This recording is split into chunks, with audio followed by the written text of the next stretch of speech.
Hi, this is Chico Resch. You are listening to the Let's Go Devils podcast on the Primetime Radio Network. Happy Devils Sunday. This is the Let's Go Devils podcast, Sunday edition. I'm your host, Sam Wu, here with Beer Baron, Shorts Guy. Shorts Guy is on assignment at Mullet Arena. Scotty is taking the night off. And, we got a big podcast for you tonight as we're streaming live on Facebook Live, YouTube Live, Twitter Live, and Twitch on the Let's Go Devils Network. Coming to you live from the Primetime Radio Studios in the bunker in an undisclosed location in New Jersey, in the mountaintop somewhere in New Jersey. And we've got a special guest coming from Seattle. That's right. Just in a couple minutes. Yeah, dude, I'm really excited about that. And yes, Max and Cruz here representing.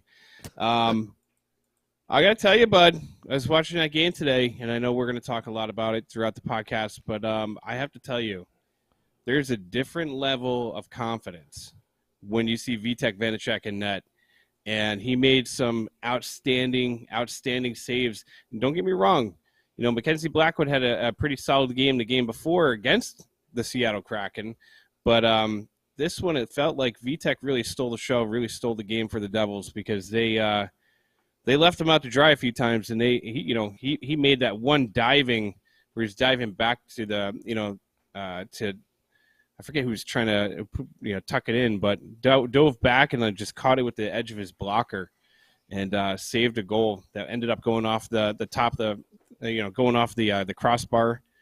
And then the puck comes. One thing about that play, the puck comes down and he pushed it away with his blocker hand again, but.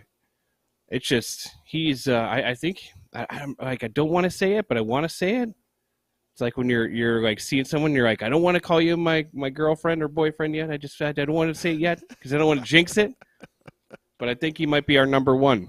I don't want to jinx it either, but he has some kind of Dominic Hasek-esque type athletic saves, so to speak. We're so used to the butterfly goalie.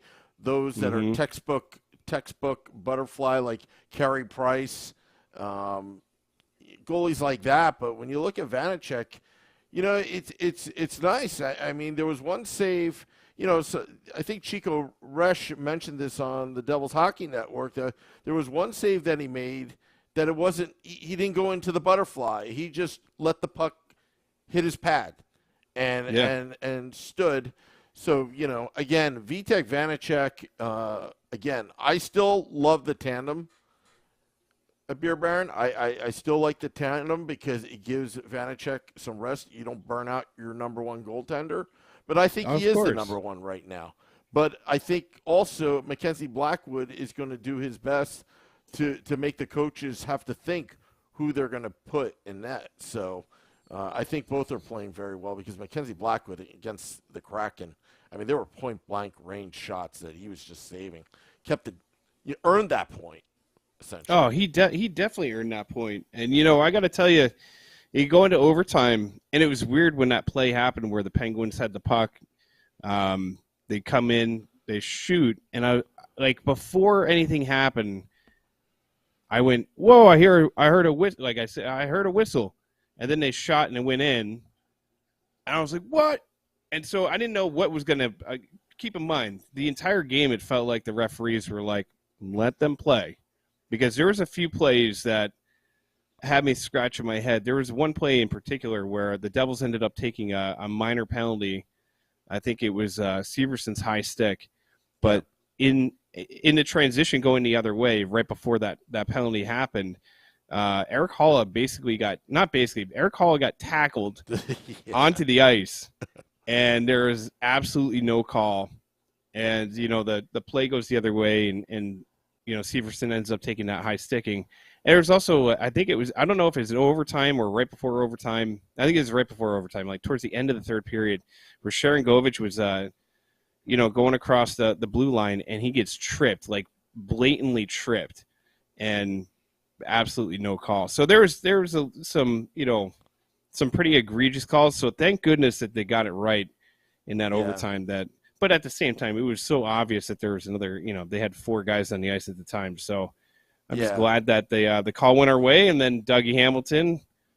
A beautiful setup from Jack, and as he said in the post, just rip it and grip it and rip it, man. Because he's like, I shot it as hard as I could. That was it. He wasn't trying to do anything fancy with it. Yeah, and and the other thing too, I don't know if you saw that in the group text, that Amanda Stein tweet. Pens win. That's gotta stink. You can't blame her on that. You can't blame her. That was such a quick thing, and she's trying to have a quick reaction to it. So you can't even get on her for it. Yeah, but that stinks because they're probably like, you got it wrong. You got it wrong. Yeah, come on, man. I thought you were a reporter. You know those people. Yeah. Absolutely brutal. But you know what? I got to give her credit though. She put a screenshot of it, and then she put it back out there just to say, hey, I did do it. And you know what? Things happen. Things happen on this live podcast all the time. But, all right. So, without further delay, Beer Baron, I'm excited for this interview because... Hey, no pun intended. Yeah. No further delay. Our next guest pulled off something that I thought was absolutely amazing. Absolutely amazing. Because at first you look at it, you're like, what? And they're like, he did what? And, we'll let him explain. He's a Devils fan, originally from Summit, New Jersey. Mm-hmm. And then he's now in Seattle, resides in Seattle. You saw him with Matt Laughlin on MSG Network. His name is Jeremy Katz, and let's welcome him to the podcast. Jeremy, how are you tonight? Doing well. Thanks for having me. Well, thanks for being here. Beer Baron, you contacted Jeremy. We got to tell the story. You got to tell the story how Beer Baron contacted Jeremy. It was through Twitter, right? Mm-hmm. Why don't you explain it, Beer Baron? Because somehow Ken Danico was involved with this one. Well, the short and skinny is Jeremy. First of all, thank you again for coming on with us today, and I'm excited to hear about this a pretty amazing adventure, obviously. But sometimes when I try to contact people, if you're not friends with each other on or following each other on Twitter, you can't send them a direct message. So I just shot him a little message through a post that he put up, and then I didn't realize that Ken Danico was accidentally on that one as well, and he sent Sam a message like, hey, I don't know if I can be on the podcast because of the game today on Sunday. So there's a little confusion, but all that being aside, we're super excited to have you on, Jeremy, and just to get into it, so how did all of this come about? When did you come up with the idea to do the flight plan? Sure. So if you go back to when the Devils came out in April of last year, I was trying to think, is there anything aviation related that I can do while they're here? I really, really like airplanes. And obviously I'm a huge Devils fan also. And so I kind of started to think, what options are there? And I've seen other people who have drawn logos. They've written out messages in their flight track.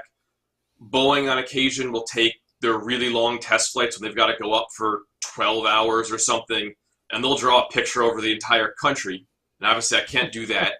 But I started thinking it'll be fun to see if I can go and just draw the Devils logo. They'll make it a little bit of a challenge for myself. It's not your standard fly from point A to point B kind of a flight.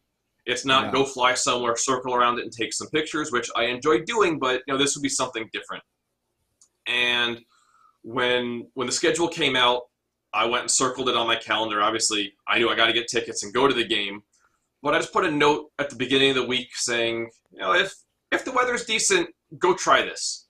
And I had it send me reminders, a month or two out, and every couple of weeks just reminding me, think about this. Over the last couple of weeks, I've just been thinking about it more and more, starting to do all of the logistics planning of how do you actually go and do it.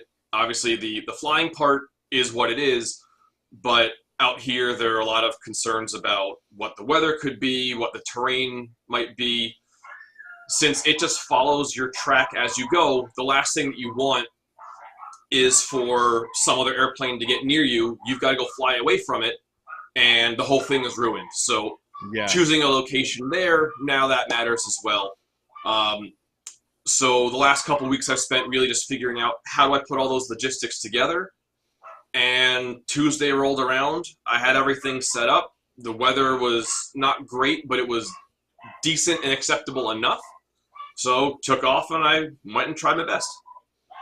I mean, that's pretty amazing that you're able to do this in a plane, plot this out, kind of figure it out. Like you said, the weather, everything else, because, you know, I have family out in Seattle, and going out there sometimes when you're coming in and you're landing, it is not a smooth landing, to say the least. So the fact that you were able to do this is pretty amazing. And this is one shot. You didn't have to do this multiple times. This is just, you did it one shot and you were good to go. You don't get another chance. I mean, the only other chance you get is to land, turn everything off, and start over from scratch. Like there's no fill in that line again because your other line's already there. That's amazing. That's crazy. So when you were doing this, working, you know, the job that you have and being able to do something like this, were you telling other people that you were thinking about doing this? Were you kind of like working with anybody else trying to figure out the perfect area to do it? Or this was like totally solo, and then when you did it, you were like, hey, check out what I did? Yeah, so it was the latter. This was something that I did quietly to myself, if for no other reason, because all I needed was last second to run into some weather issue or something that said I shouldn't go any further, and I didn't want the added pressure on myself of I told someone I'd do it, and then go and push myself into some unsafe regime of a flight. So, from my perspective, just doing it quietly gave me a little bit more of a safety buffer that I'm not letting anyone down. I'm not going to go and push myself when I shouldn't, just to make sure I can pull this off. So we have a question from...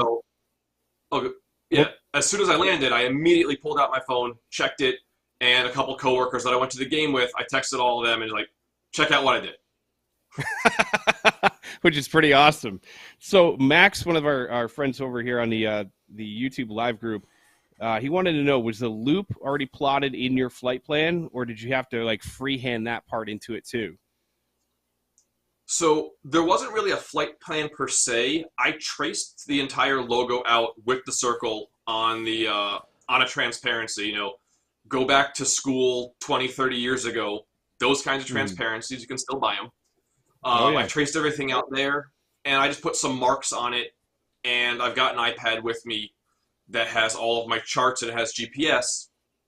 I put matching marks there, so that way when I took off, the area where I did the flight wasn't visible on the chart because I was too far north. So first things first was once I got into range of where I was going, then I set everything up, got the scaling right. That transparency was taped onto my iPad.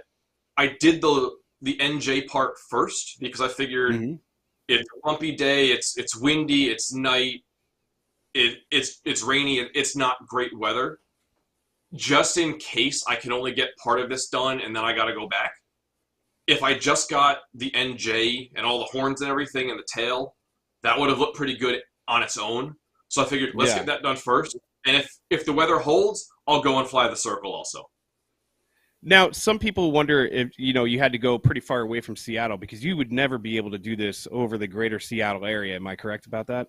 Correct. So, I mean, there are a bunch of reasons why that wouldn't have worked, not the least of which is the airspace is really, really busy.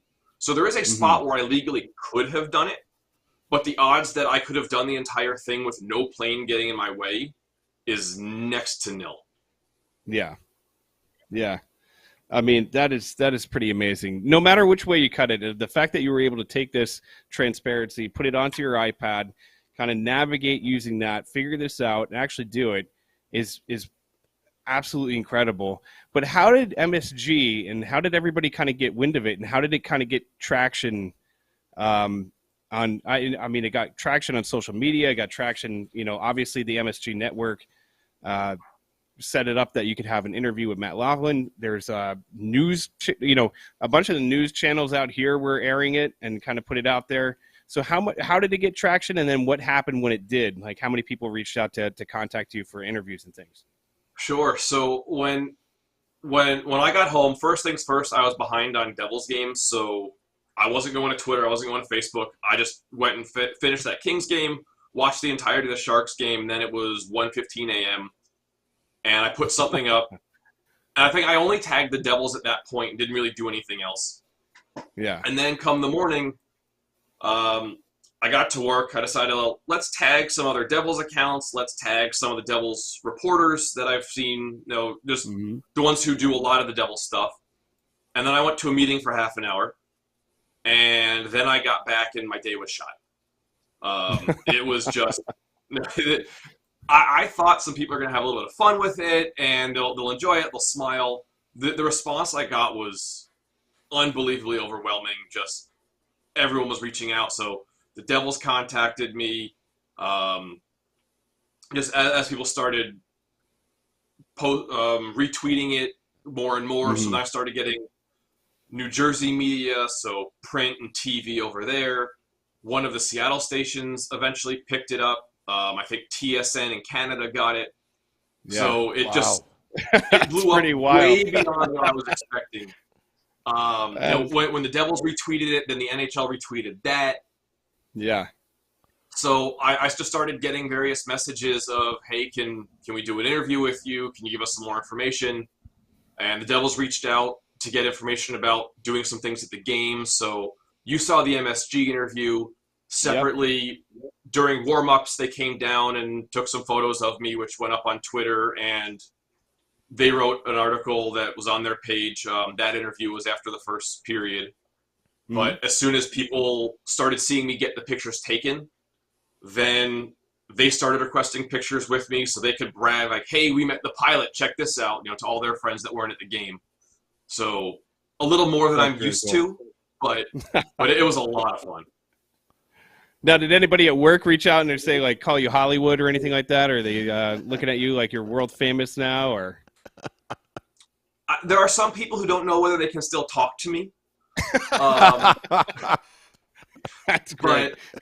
But, no, so, I mean, for work, there are a couple of guys at work that are really big hockey fans. 3 of them I went to the game with. So they're the ones who knew about it first. And then I showed a few other folks just because, hey, check out what I did last night. This was cool. And then I think as more people have picked up on it, then they've started telling more people. So I haven't told a lot of people at work. I think at last check, there was an email that got sent out on Friday to a couple hundred coworkers from my organization saying, hey, look at what happened. But I signed off before that. That went out on Friday, so I'll read the email tomorrow. Yeah, that's really cool. That's really cool. Now, out here on the East Coast, I know, Sam, it looked like you were about to say something, but I was going to say the East Coast, the only time you ever see anybody take a personal plane and do anything interesting, it's usually they want somebody fired, from a major sports team. Like they'll fly over, either what was Shea Stadium or they'll fly over any stadium and try, with a banner flying behind it, requesting the head of some GM or coach or something like that. So this is one of the most creative things I've ever seen personally, and I think it's super cool. Yeah, I mean, I just thought it'd be fun, and the fact that it got as popular as it did, if I made a whole bunch of people smile out of it, then that's more than I could have asked for. Yeah, Andrew Bunin, one of our biggest fans, he owns a sports bar and grill in Cocoa Beach, Sandbar Sports Grill. When I went there, he actually had a plane out on the beach area, and it had his welcome Sam Wu and the Let's Go Devils podcast. I was floored. It was like the coolest thing, which leads me to my question. What kind of planes do you fly? Because we're in search for a $35 million jet, this podcast. So all those in the YouTube now we have a pilot. Now we found a pilot, and I'm just kind of curious. What kind of planes and jets do you fly? Yeah, so the good news is I can save you a lot of money by getting you an airplane that doesn't meet any of your needs. So I'm in a flying club that has 3 airplanes shared among 60 members. So 2 of them are Cessna 172s, which is one of the really ubiquitous 4-seat basic airplanes. And we've got a Cessna 182, which is relatively the same. It's a little bit beefed up. It holds more weight. It goes a little bit faster. But for all intents and purposes, they're just 3 pretty simple 4-seat airplanes that can go a couple hundred miles if you want them to, but very often, people will take them on a 1-2 hour jaunt, whether you're going to go sightseeing somewhere, especially out here in Washington. If you want to go fly around the mountains, there's some islands about an hour flight away. That'd be a 4-hour drive. And once you count the ferry time and everything else. So airplanes give you a lot of access, and you don't need something particularly fancy for it. Hey, we got a viewer here on the YouTube group. He says he's got 16 hours in a 152. So how many hours is what does that mean when you have 16 hours? What does that translate into? So 16 hours is a little bit under halfway through your primary training. Depending on exactly how you do it, you need at least 40 hours to go and take your private pilot check ride. And then most people, I think the average is about 50 to 70 hours they'll get their license. Okay. So 152 is your really basic 2-seat airplane. It's a great training platform. And once you get your private, then it's just a matter of what else you want to do. Some people stop there and they just fly for fun. Other people keep building up their hours, do more training so you can fly in bad weather. You can fly an airplane that has 2 engines. Work your way up, and that's how you get into the airlines, or just how you fly faster, more exciting airplanes. If you want to take your $35 million jet, 40, 50 hours on a private pilot certificate is not going to be enough to get you there. Yeah, I can imagine. Well, let me ask you one of another question of how did you get into flying? Like, did you go into the Air Force, where you just grew up, loving planes? Like, how did this all come about? So I fell in love with airplanes on a vacation back when I was 11. We took a 5-flight trip around Europe. We were around airplanes a lot of that trip, and I just realized that these are really awesome, and I love them. And I just immediately went, everything that I did was aviation. When I was the summer after 8th grade, came out to Seattle, toured the Boeing factory. Like, this is incredible. I really want to design these airplanes. So pursued a degree in aeronautical engineering, got that, and came out and worked for Boeing just like I had said I was going to do however many years earlier. That's awesome. As far as flying goes, I think it was kind of natural that when I had the ability to do it, I was going to. And I spent one summer in college where I got a research project that had really flexible hours, and I had figured out budgeting, and if I just do my training right, I can get it all done in one summer. And my last day before summer break ended, I had my pilot's license in my hand. That's amazing. That's amazing. Awesome. Yeah. Well, I tell you, it's an honor to talk to you about all this, and it's been really cool to hear how everything kind of evolved. One of the, do you have any other things planned, or is it all a secret? Are you going to try to do something else, or you don't want to tip your hand yet? You just kind of. So I definitely have more ideas of things to do. Some are hockey related, some aren't.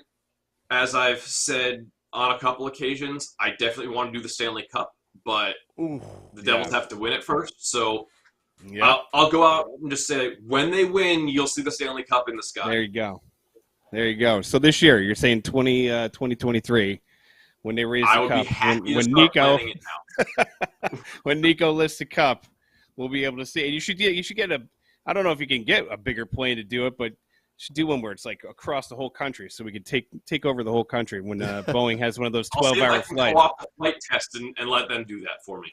Yeah, exactly. Jeremy, I've got a question. I'm now starting to get an interest in aviation after hearing your story. On February 25th, I actually designed a flight plan. I was wondering if you could look at my draft, because on February 25th we're playing the Flyers.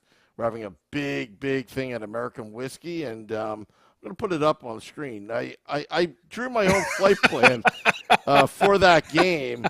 Is that even possible to do? Because I would love to do that on February 25th. This is the time I got to point out, I can't see what you just posted. Let's just say it's a middle finger, but it's crudely drawn, and it kind of looks like something else. So it's supposed to be, which is, the state bird, or the. That sounds pretty easy to fly to me. Yeah, I just want to show Philadelphia who's number one in hockey. That's all. Oh, so you got a 1 showing there. Yes. The number one. The number one. Yeah, number one, and it's the New Jersey Devils. I'm gonna have to teach Sam how to draw, because this is it's pathetic. It's very upsetting. I know it was with a stylus, but no. This was Microsoft Paint. This was done. This was done 10 minutes before the podcast started. Jeez, you should have sent me a proof. I would have fixed it for you. Oh, okay. But Jeremy, yeah, man, thank you so much for joining us, and thank you for accepting my invitation to come onto the podcast, man. We really appreciate it. Repping the Devils out in the West Coast is pretty fun. It's awesome. And listen, like I said, I have family out there. My nephew is named Martin for a reason. And my brother and we talk about it all the time. He said, having the Seattle Kraken out there is really cool, because at least he's guaranteed to not have to travel that far to go see a Devils game once a year. So, hopefully everything works out and you get to do the Stanley Cup, because that'd be pretty cool. If that happens, let us know. Maybe one of us will fly out there and join you in the plane and do a live podcast awesome. midair. We could do that, can't we? Do you have internet in the air? If you come and visit, give me a holler. I'll take you up. All right, cool, man. Yeah, wow. Definitely. Oh, that's awesome. And anytime you're out our way, just hit us up. We'll give you the VIP red carpet treatment, before the definitely. game. Absolutely. Great. Well, thank you, Jeremy. Thank you very much for coming on, and you have a nice night. You too. Thanks a lot. I appreciate it. Thank you. Right. Take care, Jeremy. That is Jeremy Katz. You can find him on Twitter, and I love his Twitter handle on Twitter. It's at AirplaneNut312. Just really nice guy. Really awesome.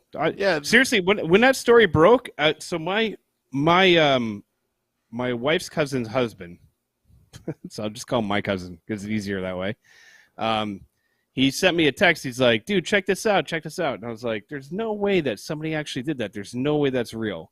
Like, it's really cool, but and then as the story evolved and we started to learn more about it, I was like, oh my God, that is real. I was like, that's pretty wild.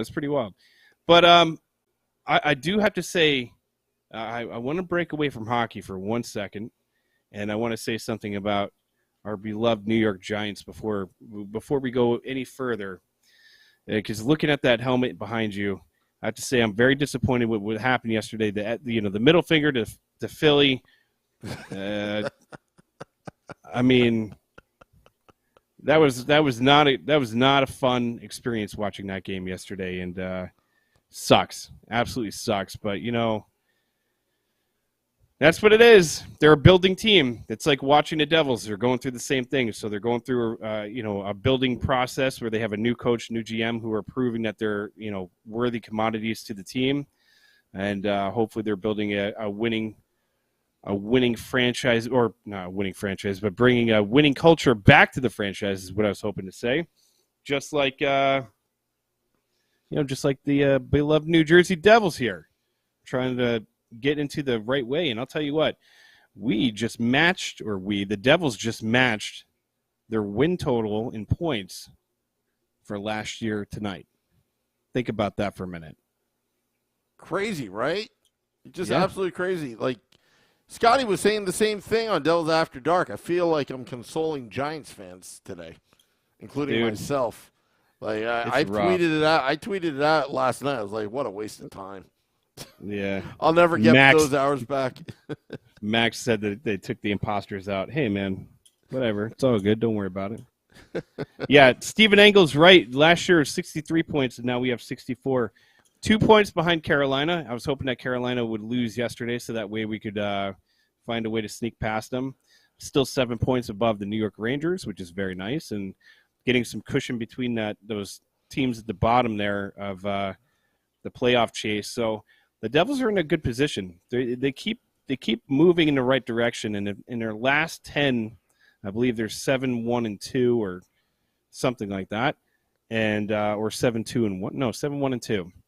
And it makes me so happy because when they went on that 6-game skid, it was like, well, here we go, and that doom and gloom feeling kind of swept over all of us, and it felt like, well, we're just going to repeat what we always do. We start out hot, we started out hotter than we normally do, and then we'll just peter off and then just end up in the dumpster looking at Connor Bedard jerseys and seeing how much they're going to cost to get custom made before he's drafted. But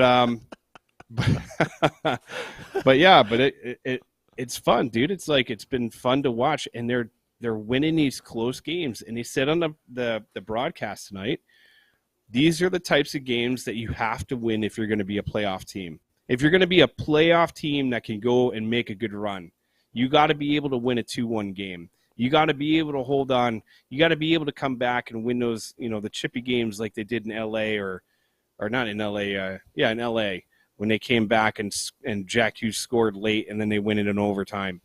Like, these are the types of games that they have to win. That's also what drove me crazy about that Seattle game, because like Mackenzie Blackwood, that was like a perfect, summary of his career.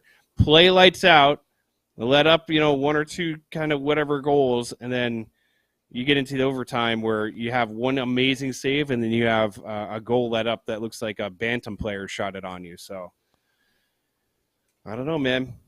I think it's VTech all the way. I wouldn't go that far. I mean, yeah, he was lights out, though, most of the game. Most of the game, yeah. Most of the game. And it's just like unable to close. I think that's kind of Mackenzie Blackwood's deal. He's unable to close out games. Like, he's capable of playing extremely well. But again, when he lets some of these softies in, you're like, ah. And the other thing, too, like, Blackwood and Vanacek are just two different goalies. Like, yeah.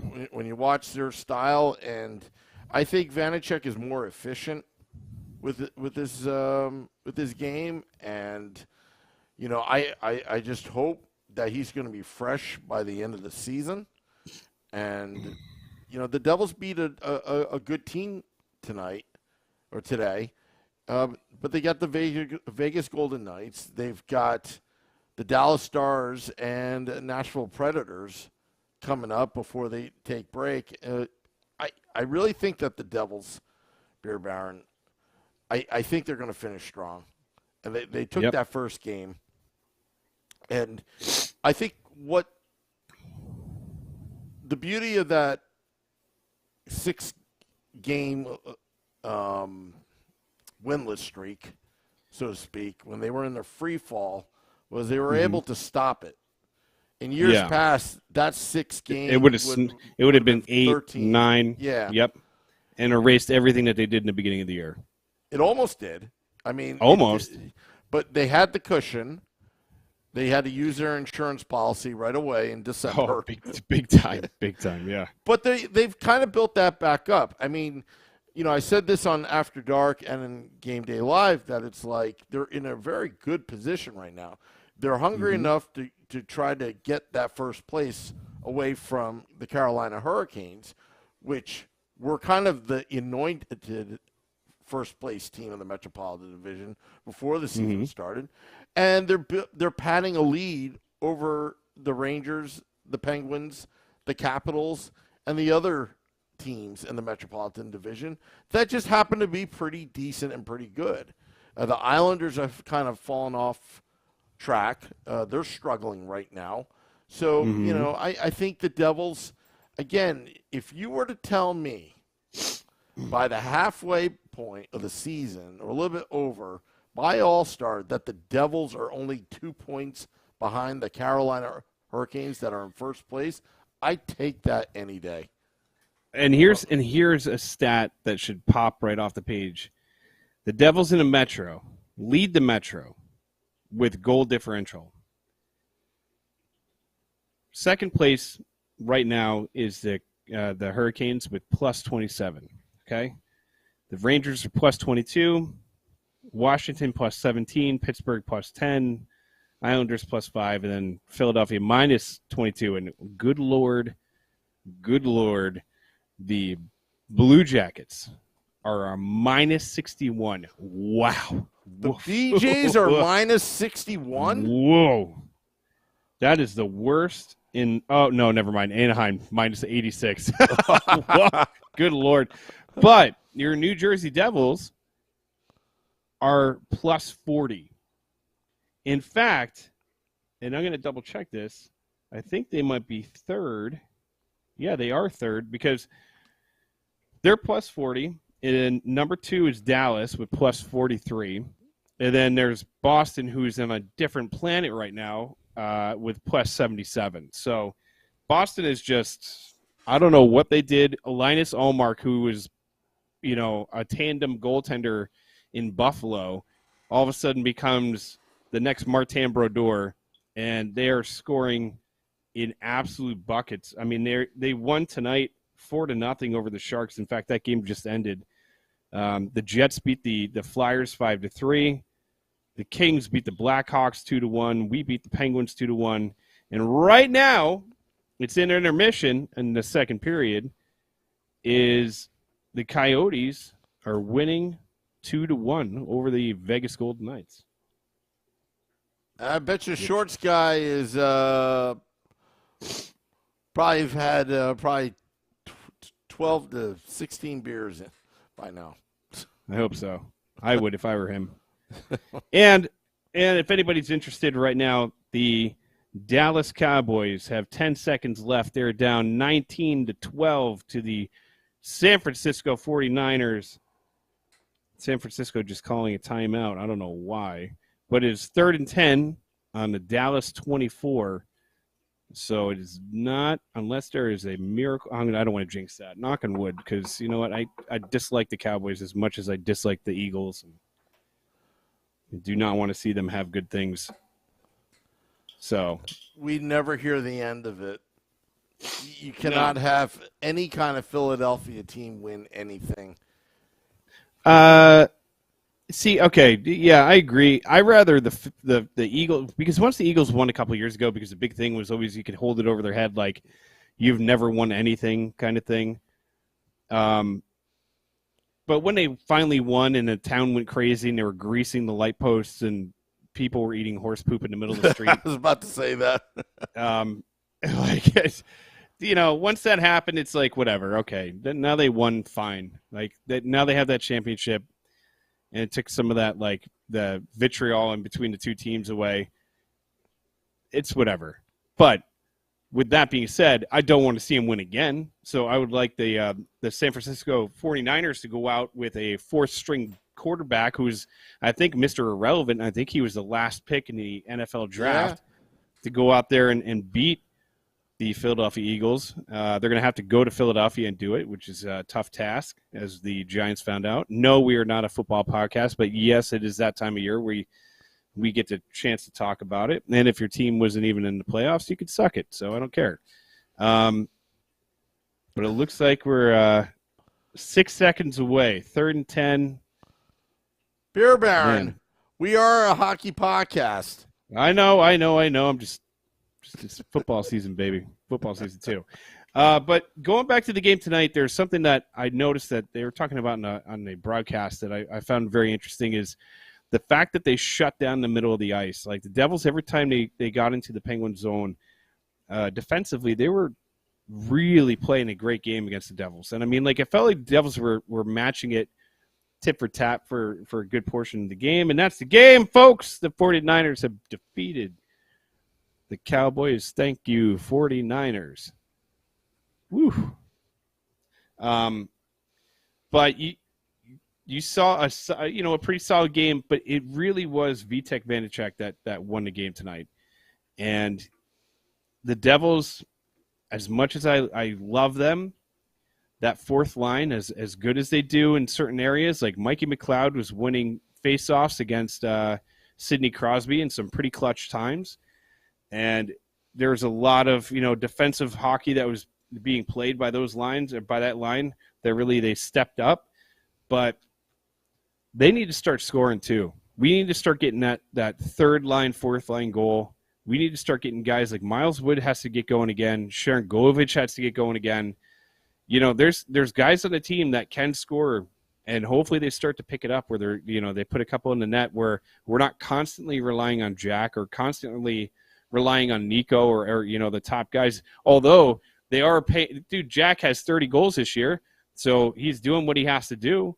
But we don't always want to be a one-dimensional team, because those are the teams that usually make it into the playoffs and get bounced pretty easy. And if you don't believe that, look at what happened to the Devils the last time they made it to the playoffs, when they were a one-trick pony with a guy named Taylor Hall. Because that's exactly what's going to happen. You get yourself into a position, they figure out a way to shut down Jack, and then all of a sudden you're like, well, now we're going to lose 2-1, 3-2. Like those games, like you can't win when you're one-dimensional. Yeah. You're absolutely right. And, I think the great thing about this team is they're improving. They're improving right in front of us. And, they definitely have the talent. Mm-hmm. But, the playoffs, as you remember, the playoffs, it's just a different animal. It's just an absolutely different animal. And what I'm looking forward to is Jack Hughes being that guy in the playoffs. I mean, I've said this so many times. He's got that elite speed that's just absolutely incredible. Like when he wants to go in like hyper mode or cheat mode, you know what I'm talking about? Like he does like all that like fancy schmancy like afterburner stuff out in the ice, and he makes it look so easy. And that goal he scored tonight, look at where, it wasn't like an impossible angle, but look at where he put that puck. Yeah. Look at where he put that puck on a short side, tuck that puck in there. Kind of like Luke Hughes when he shoots from the point, It's amazing. But I mean, that's the thing, though, is it's great that he's still doing it, and it's great that, I see even Max is saying on the live group here that, Bratt is a point per game player right now. But the problem is like, if you have Bratt at a point per game, it feels like he gets a bunch of those points in a spurt, and then it's not as consistent as you would like scoring-wise, like scoring goals. He's doing his part, and I feel like he's not the problem. I really feel like it's those bottom two lines. And Palat, you want to see Palat start to, get it going a little bit more and start to generate more offense. But I have to say, one of the things that I kind of admired tonight was watching Tatar with Hughes. Like having somebody like Tatar with Hughes has been pretty nice too. But I don't know, man. I don't know. I would like to see more scoring from that bottom half of that lineup and try to take the pressure off Jack a little bit. Although he seems to be thriving under it, so it's okay. Oh, I think we're going to see it. I think we're going to see some guys that step up to the second half of the season. I think Eric Hall is going to get more goals. Ray Leo, of course we're going to read these comments. It's just Beer Baron is reading the YouTube comments. I'll read the Facebook Live comments. I told you, Ray Leo is talking crap about me, so I kind of boycotting the Facebook Live comments. Yeah. Well, I'm just relying on you to do that. But Matthew Heaton says, longtime listener, but first time joining live.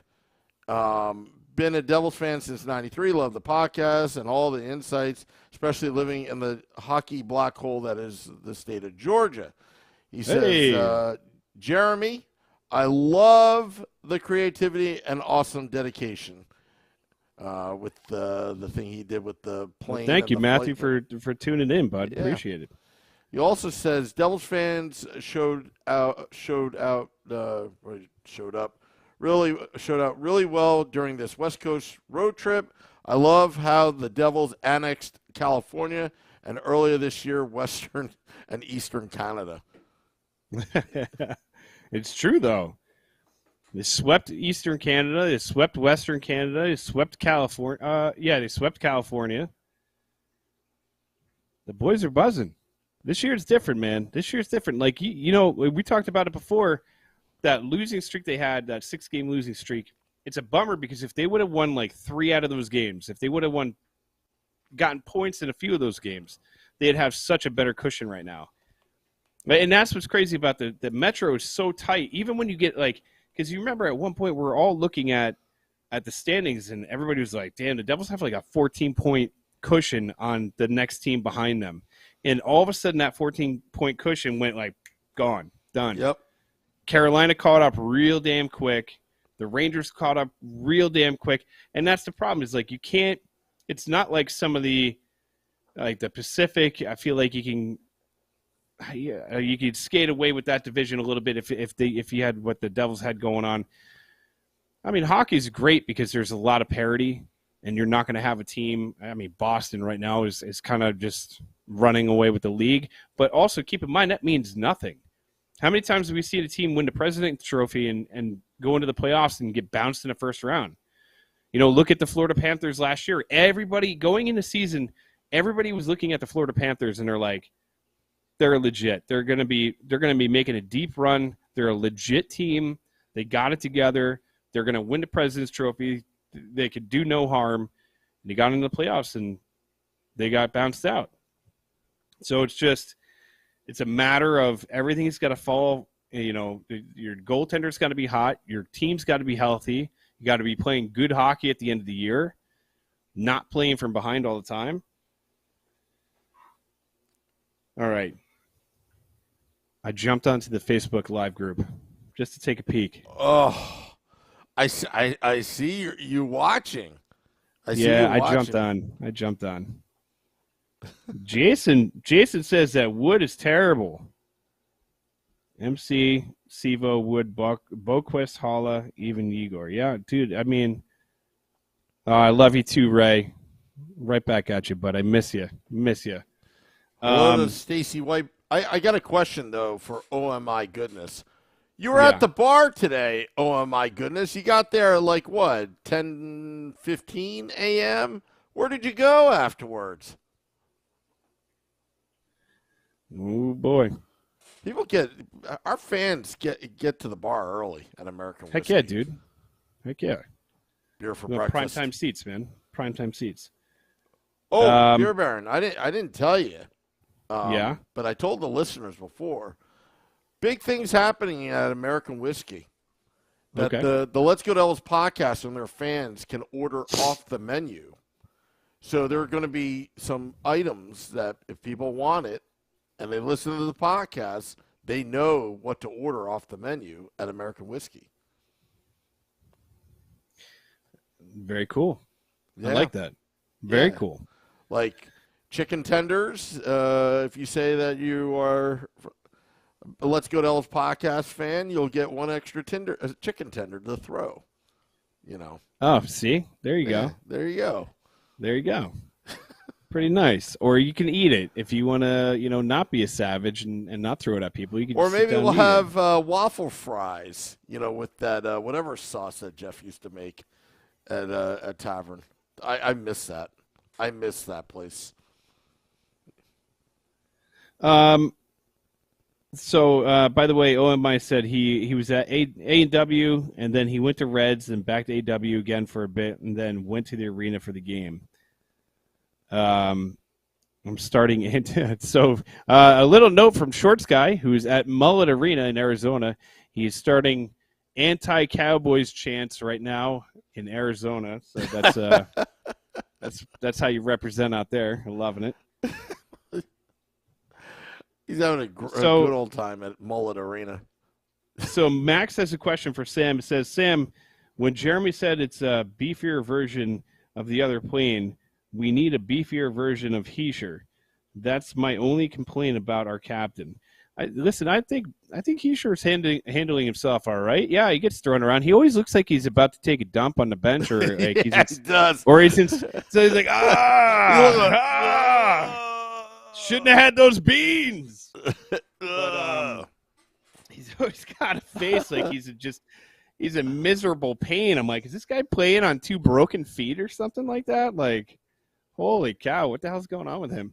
But yeah, the team overall is lacks in size, except for the the defensemen are monsters. Like Kevin Ball, I think is 6'4". He's got murdering eyebrows. I'm pretty sure he killed the guy once. So there's a lot of guys. There's a lot of guys that I really feel that the back end have a lot of size. But yeah, up front, we need to bring somebody in, and I hope that's what Fitzy's going to be doing. As a trade deadline move, is he's going to be looking for somebody that has a little bit of size and a little bit of grit. And I say that, and at the same time, I also want him to find somebody that has a little size, a little grit, and somebody that can score. Because we don't need another log rolling around on the ice. Like, who cares if you're big and dumb and can fight people? Like, it's the NHL isn't in that kind of era anymore where they need somebody to go out there and just pummel somebody else. You need somebody that can actually contribute to the team. And the problem is every other team that's in our position is going to be looking for that unless they already have it. So there's got to be a couple of moves to be had. By the way, OMI said, reminder everybody, Devils meet up in Nashville this Thursday. Nudies Honky Tonk on Broadway, 4 p.m. Central Time before the game. If you show up and you mention a podcast, OMI will give you a big wet kiss on the cheek. Well, OMI and Andrew. That will not happen. I'm just kidding. That will not happen. OMI and Andrew are going, and we're going to see if we can get a live camera feed from there for Game Day Live. So we're going to try to make that happen to see what's going on in Nashville. I wish I could go. Yes. Ted, yes. The answer is yes. The Eagles are at home. I wish I could go too, dude. I really wish I could go to that. I've always wanted to go to Nashville. I've always wanted to go see a game down there. I hear it's an awesome environment to go see a game. Max said Brian Boyle is a free agent, but yeah, I don't think he's played all year, and you don't want somebody coming in that hasn't really been put into work. Besides, unfortunately, he's on probably the back 9 of his career. I don't know. A lot of people. Yeah, go get John Scott. Go tell him to lace him up and bring. I love John Scott. I would love to bring a guy. Vinny interviewed him the other day. Yeah, I saw that. Yeah, that was pretty bar cool. Down. I was like, wow, Vinny's getting some great guests. Yeah, dude. I hope that whoever they bring in, it's just not going to be. Let's sell the farm for a guy. You don't want to destroy what you have for somebody. And I think we talked about this last week, and I pissed somebody off, and they're like, you got to go for it. But blah, blah, blah. The playoffs are important. I'm like, I agree. Playoffs are important. But you got to be able to compete now, but not also damage the future. Tell him Large Mark sent you. Tell him Large Mark sent you. Hey, do you know what happened 36 years ago today? What's that? The 334 Club was born. That's right. And our good friend. Now that would never happen. That would never happen now. Our good friend of the podcast, Bruce Zeman, was one of those members of the 334 Club. By the way, if for anybody that doesn't know what the 334 Club is, do you want to enlighten them about that cold winter day? Yeah, it was a cold winter day. What snowed? 2 feet? Yeah, it was crazy blizzard. And the NHL rule is if the refs are in town, the game is played. And they played the game, and 334 Devils fans showed up. Pretty wild. Yeah. I mean, the only time I've seen a game like that was probably, it's not even close to 334, that low, but Short Sky and I were at the first game that opened up at Prudential, where they limit, after, I won't say after COVID. Yeah, or they started to open up. I think there was only 2,000 people there. Was it 15? Yeah, it was weird. I went to a game in that window, and it was weird. Oh, yeah, and then they're playing that artificial sound that was giving me a headache. Oh, it's like... It sounded like static on a TV. You're like, somebody turn off that old 80s TV, throw a shoe at it or something. Get the tube off. Yeah, and you got your mask on, and then you're like chanting "Let's Go Devils" through the mask, and for the first time, and you're just like, and then you're winded after one chant. You're like, all right, I got to sit down. Yeah. Yeah, that was weird. What a weird time to be alive, huh? Yeah. I like to be part of that 1,500 club. Yeah. Get a specialized mask. It was versus Calgary. That's correct. Max. So, Sam, overall, I mean, just to kind of know you guys broke down the game after the game and all that kind of stuff, but overall tonight, is there anything that really surprised you, or is there anything that really stood out to you in this game besides Vanacek? The Devils are, difference between last year's Devils and this year's Devils? They're not panicking.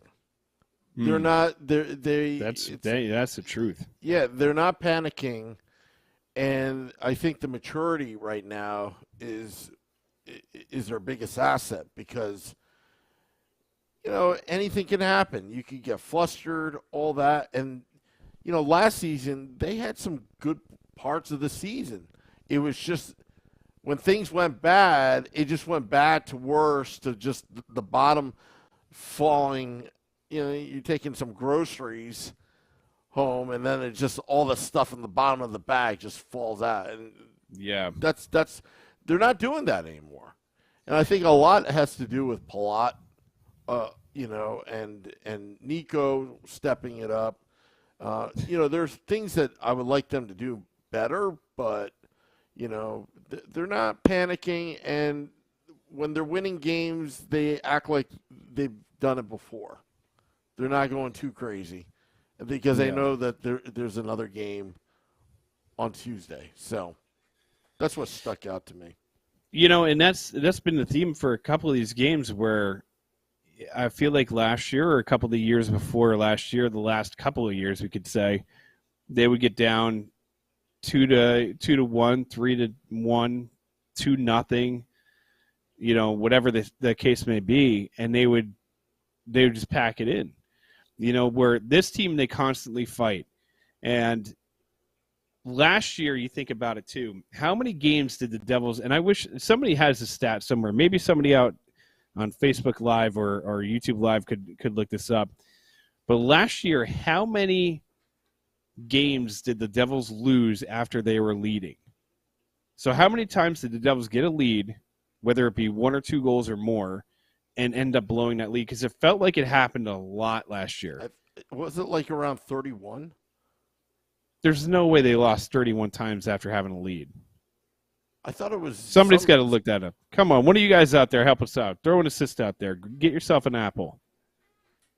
Well, how many games did they lose last year? Like a lot. Let me see. No, that's not what I wanted to look up. See, because that really just shows the maturity of the team. Because there's a lot of times where you get a lead and it doesn't matter how comfortable this team looks. They don't let up, and they don't kind of like sit back and like, all right, we got a 2-goal lead. Let's sit back and just kind of like play sloppy hockey. Sloppy hockey. It's a fun thing to say. Confidence is a powerful skill to have. Shane, I couldn't agree with you more. And I tell you, you know what? When I used to coach, and I've said this before, my thing I used to tell the kids all the time, I'd be like, there's a difference between being confident and being cocky. Confidence is knowing what you have to do and doing it without saying a word. Cocky is pretending and sounding like a blank hole while you're doing it. So I agreed. Having legit coaches and veteran players' presence is huge. That's a good point as well. Goaltending that can make a timely save, that's pretty darn huge. You look at what Vanacek did tonight, where there were plenty of times where the Penguins could have taken this game and walked away with it 100%. And Vanacek not only kept you in the game, but gave you that boost, because some of those saves, like, you could see that the team looks back at him and they're like, all right, and they get a boost out of it. You know, same way you get a boost out of somebody dropping the gloves at somebody else. Like, it's not a scoring chance, but it's something that's definitely going to bring the boys to the hate those blank holes. Exactly. I hate those blank holes. Those blankety blanks. But anyways, Final thoughts? Final thoughts, man. You got lost in your phone for a minute. You had to go on a little monologue. No. I was trying to look for the most blown leads last season. That's all. How do we rank our goalies this year, Ted? I'll tell you what. Vanacek 1, and it's not even 1A, 1B anymore. I think it's a clear cut. Vanacek 1, Blackwood 2. And conspiracy theory, I think that game against Seattle was Blackwood being kind of showcased, because Vanacek could have easily started that game. That could have been like a quote-unquote revenge game for Vanacek, because don't forget, he was a Seattle Kraken last year for about 5 minutes. But, yeah, I think that might have been like a showcase for Blackwood, because I still am under the impression that they have a lot of confidence in Dawes. They have a lot of confidence in Schmid. So, yeah, that's it. All right, buddy, let's do a final thought. Sorry, I got sidetracked there with that one. You want to go first, or do you want me to go first? I thought that was your final thought. No, that's not my final thought. All right, why don't you go first? I gotta. All right, well, my final thought is this. If they end up moving away from Mackenzie Blackwood, I'll be kind of upset, in the sense that I always had hope that he would be the next answer, the next big thing. I didn't think he'd be the next Brodeur, but I thought he'd be the next, answer to our goaltending woes. And at points he showed it. But since Vitek Vanacek has come around, I have to tell you, I'm starting to get that feeling right in the heart, right in that, that warm, cozy feeling that we might have found it. We might have found our true number one. And with that being said, if we do have to part ways with Mackenzie Blackwood and wherever he goes, I hope it's far away on the West Coast, that we don't have to ever see him again, albeit once a year. But and if he does have to go, if he does get traded, I wish him nothing but the best, because we do have love for Mac Black. But right now, I got to tell you, this is VTech's team, and I'm going to see how far we can take it. That's my final thought. Oh my goodness! Final thoughts. My final thoughts. Well, this team is, they're doing well. And I think we should manage our expectations, not because to set us up for failure or anything like that. It's just more of this. Let this team grow. Let them grow. Let them go through their tough times. But right now they're figuring things out, and it's just a pleasure to watch. It really is. And this week, I'm looking forward to Tuesday, Thursday, and Friday. Just remember, Game Day Live and Devils After Dark. Also, we've got some great guests On Wednesday, State of the Fan Address at 8:30 p.m. Eastern. Nick Villano of pucksandpitchforks.com, and I will talk to, well, I don't know if I'm supposed to release who's going to be on, but what a tease. That's a good tease. No, leave it like that. Leave it like that. That's a good tease. I saw the roster, and I'm like, whoa. So yeah, leave it like that. Let them tune in and find out. Tune in and find out. You want to find out who they're talking to? Tune in on Wednesday and find out. Yeah. Also, I want to thank Jeremy Katz for coming on, sharing his story. It's such a unique story in Devils fandom history, to be honest. I mean, I don't know other fan bases that would pull that off. I really don't. And I think that was really cool. And it made not only National Hockey League news, but it's into the mainstream media. And what a way to represent the New Jersey Devils, doing something creative and something very positive, and and I think it's a good thing, and nothing beats that Devils logo. However, if he spelled Jersey out, I would have been like, just kidding, just jokes. I'm still not over that third jersey. Anyway, want to thank all those tuning in the podcast. Just remember, February 25th, our $500,000 party at American Whiskey. We've got some big things planned. They're gonna have balloons. They're gonna have balloons. Oh, boy. Yeah. Oh boy. They promised me balloons and banners that says 500,000, a $500,000. Yeah. Yeah. Only American Whiskey. Anyway. There you go. Dropping the podcast at midnight. Till next time, let's go Devils.